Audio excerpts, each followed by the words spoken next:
नमस्कार साथियों, आज हम लोग देखने वाले हैं भौतिक विज्ञान के 30 महत्वपूर्ण प्रश्न जो कि कॉम्पिटिटिव एग्जाम के लिए काफ़ी महत्वपूर्ण है। ये प्रश्न बार बार परीक्षा में दोहराए जाते हैं, तो आप लोग वीडियो को लास्ट तक देखिएगा। और इस क्लास की पीडीएफ का लिंक मैं आपको डिस्क्रिप्शन बॉक्स में दे दूंगा, वहाँ से आप लोग पीडीएफ को डाउनलोड कर लीजिएगा फ्री में। तो चलिए क्लास को शुरू करते हैं। आपका पहला प्रश्न है, कार्य का मात्रक है, यानी आपको बताना है कि कार्य का मात्रक क्या होता है। तो इसका right answer option number A हो जाएगा, यानी कार्य का मात्रक जूल होता है। ठीक है, अगले प्रश्न की ओर चलते हैं। आपका अगला प्रश्न है 2 नंबर, वस्तु को गर्म करने पर उसके अणुओं में क्या होगा। ठीक है, मान लीजिए आप किसी वस्तु को गर्म कर रहे हैं तो उसके अणुओं में क्या होगा। तो इसका राइट आंसर हो जाएगा ऑप्शन नंबर ए, यानी उसकी चाल बढ़ जाएगी। वस्तु की अणुओं के वस्तु में जो अणु होगा उसकी चाल बढ़ जाएगी अणुओं की। ठीक है, अगले प्रश्न की ओर चलते हैं। आपका अगला प्रश्न है 3 नंबर प्रश्न है, ध्वनि और प्रकाश तरंगे क्या होती हैं। ठीक है, ध्वनि और प्रकाश तरंगे कैसी तरंगे होती हैं, ठीक है, आपको बताना है। तो इसका राइट आंसर हो जाएगा ऑप्शन नंबर बी, यानी अनुप्रस्थ और अनुदैर्ध्य। ध्वनि क्या होती है, अनुप्रस्थ और अनुदैर्ध्य तरंग होती है। ठीक है, अगले प्रश्न की ओर चलते हैं। आपका अगला प्रश्न है 4 नंबर, प्रकाश छोटे छोटे कणों से मिलकर बना है जिससे कहते हैं, जिसे क्या कहते हैं। मान लीजिए आपको इसके परिभाषा बताना है कि प्रकाश छोटे छोटे कण से मिलकर बना रहता है तो उसे क्या कहेंगे हम। तो इसका राइट आंसर हो जाएगा ऑप्शन नंबर डी, यानी फोटोन कहेंगे। ठीक है, अगले प्रश्न की ओर चलते हैं। आपका अगला प्रश्न है 5 नंबर प्रश्न है। 5 नंबर आपका प्रश्न है, जब कांच की छड़ को रेशम से रगड़ा जाता है तो छड़ क्या हो जाता है। तो इसका राइट आंसर हो जाएगा ऑप्शन नंबर ए, यानी ऋणावेशित हो जाता है। ठीक है, जब आप मान लीजिए आप एक कांच की छड़ ले लीजिए और आप रेशम से रगड़िएगा तो क्या हो जाएगा ना कि छड़ आपका ऋणावेशित हो जाएगा और कांच जो होगा वो धनावेशित हो जाएगा। ठीक है, अगले प्रश्न की ओर चलते हैं। आपका अगला प्रश्न है 6 नंबर प्रश्न है, अस्थायी चुंबकन किस स्थिति में किया जाता है। ठीक है, आपको बताना है कि अस्थायी चुंबकन किस स्थिति में किया जाता है। तो इसका राइट आंसर हो जाएगा ऑप्शन नंबर डी, यानी इस्पात की स्थिति में किया जाता है। ठीक है, इसका right answer option number D हो जाएगा। ठीक है, अगले प्रश्न की ओर चलते हैं। आपका अगला प्रश्न है 7 नंबर, प्रकाश किरण पुंज जो अत्यंत दिशिक हो तो क्या कहलाते हैं। ठीक है, मान लीजिए वैसा प्रकाश किरण पुंज जो अधिक दिशिक हो तो उसे क्या कहेंगे।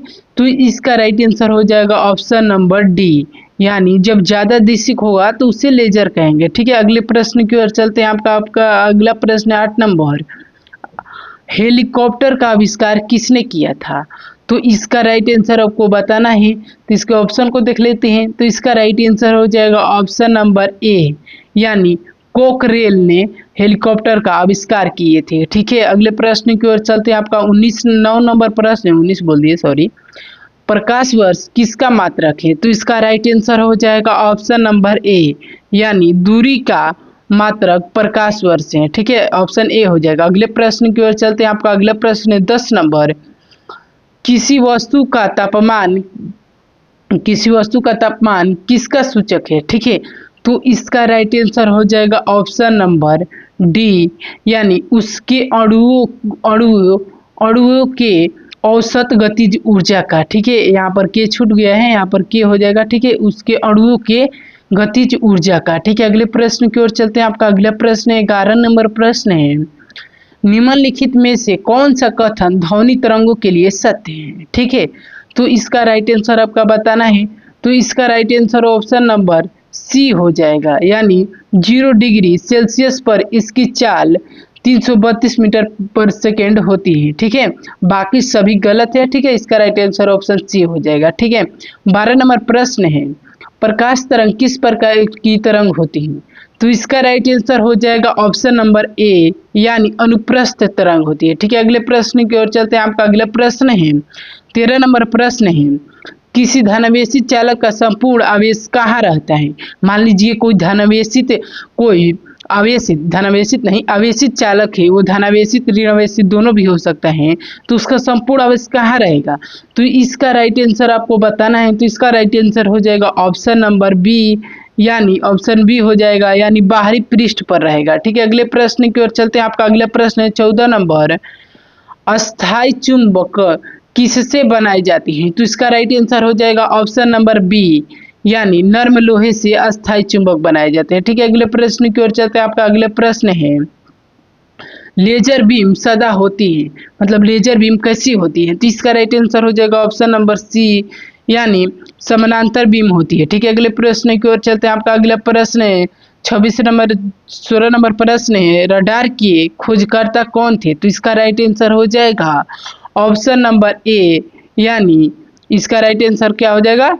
ऑप्शन नंबर ए, यानी JH1 टेसेल। ठीक है, टेसेल हो जाएगा। अगले प्रश्न की ओर चलते हैं। आपका अगला प्रश्न है 17 नंबर, बल का एसआई मात्रक क्या होता है? तो इसका राइट आंसर हो जाएगा ऑप्शन नंबर बी, यानी न्यूटन होता है। ठीक है, अगले प्रश्न की ओर चलते हैं। आपका अगला प्रश्न है 18 नंबर प्रश्न है, वस्तु का ताप सूचित करता है कि संपर्क करने पर ऊष्मा, मतलब ऊष्मा क्या होगा? ठीक है, तो इसका राइट आंसर हो जाएगा ऑप्शन नंबर बी, यानी ऑप्शन बी हो जाएगा इसका राइट आंसर। अपेक्षाकृत कम ताप की वस्तु में उससे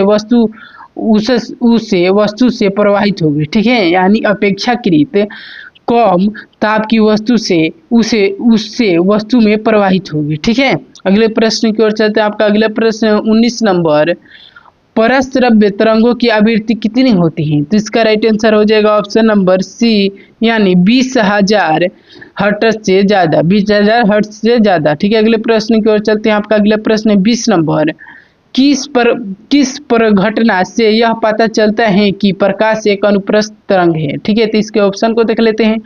तो इसका राइट आंसर हो जाएगा ऑप्शन नंबर सी, यानी ध्रुवीकरण से पता चलता है। ठीक है, अगले प्रश्न की ओर चलते हैं। आपका अगला प्रश्न है, दो विद्युत आवेशों के बीच लगने वाले बल से संबंधित कौन सा नियम है?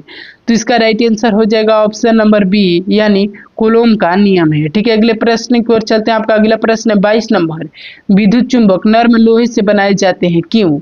इसका राइट आंसर हो जाएगा ऑप्शन नंबर बी, यानी अधिक चुंबकीय प्रवृत्ति तथा कम धारणशीलता के कारण। ठीक है, यहाँ पर कम होगा, काम लिखा गया है। ठीक है, सॉरी, यहाँ पर कम हो जाएगा। ठीक है, कम हो जाएगा। चलिए अगले प्रश्न की ओर चलते हैं। आपका अगला प्रश्न है 23 नंबर, नोबेल पुरस्कार अल्फ्रेड नोबेल के नाम पर शुरू हुआ, जिन्होंने खोज क्या की थी? यानी अल्फ्रेड ने क्या खोज की थी? ठीक है, अल्फ्रेड ने क्या खोज की थी? तो इसका राइट आंसर हो जाएगा ऑप्शन नंबर डी, यानी डायनामाइट। ठीक है, डायनामाइट खोज किए थे। ठीक है, अगले प्रश्न की ओर चलते हैं। आपका अगला प्रश्न है चल, देखिए यहाँ पर चाल हो जाएगा। ठीक है, चल लिखा गया है, तो यहाँ पर आपको बताना है कि यहाँ पर चाल का एसआई मात्रक क्या हुआ। तो चाल का एसआई आप लोग को बताना है। तो इसका एसआई मात्रक ऑप्शन नंबर इसका सी हो जाएगा राइट आंसर, यानी चाल का एसआई मात्रक आपका मीटर पर सेकेंड होता है। ठीक है, अगले प्रश्न की ओर चलते हैं। आपका अगला प्रश्न है 25 नंबर प्रश्न है, किसी वस्तु के लिए ताप में वृद्धि का अर्थ है कि वस्तु में क्या होगी? तो इसकी राइट आंसर हो जाएगा, इसका right answer option number A हो जाएगा, यानी गतिज ऊर्जा बढ़ जाएगी। ठीक है, अगले प्रश्न की ओर चलते हैं। आपका अगला प्रश्न है, परस्रव्य तरंगे वे तरंग हुए हैं जिनकी आवृत्ति होती है। तो इसका राइट आंसर हो जाएगा ऑप्शन नंबर सी, यानी 20 किलो हर्ट्ज से ज़्यादा। ठीक है, हर्ट्ज से ज़्यादा। अगले प्रश्न की ओर चलते हैं। आपका अगला प्रश्न है 27 नंबर, प्रकाश तरंग सिद्धांत किसके द्वारा स्थापित किया गया है था? ठीक है, तो इसका राइट आंसर हो जाएगा ऑप्शन नंबर बी, यानी हाइगेंस द्वारा। ठीक है, अगले प्रश्न की ओर चलते हैं। आपका अगला प्रश्न 28 नंबर, यदि दो विद्युत आवेश के दूरी को आधा कर दिया जाए तो उनके मध्य विद्युत बल का मान कितना हो जाएगा? तो इसका राइट आंसर हो जाएगा ऑप्शन नंबर सी, यानी चौगुना हो जाएगा। ठीक है, अगले प्रश्न की ओर चलते हैं। आपका 29 नंबर प्रश्न है, यदि एक चुंबक को दो भागों में अलग विभक्त यानी अलग कर दिया जाए तो क्या होगा? तो इसके ऑप्शन को देख लेते हैं। तो इसका ऑप्शन है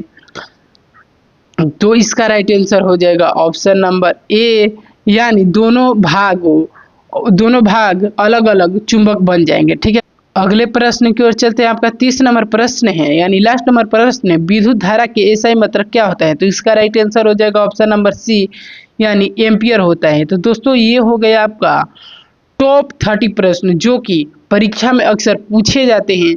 तो आप लोग कमेंट करके बताइएगा कि किस टॉपिक पर अगला वीडियो आए।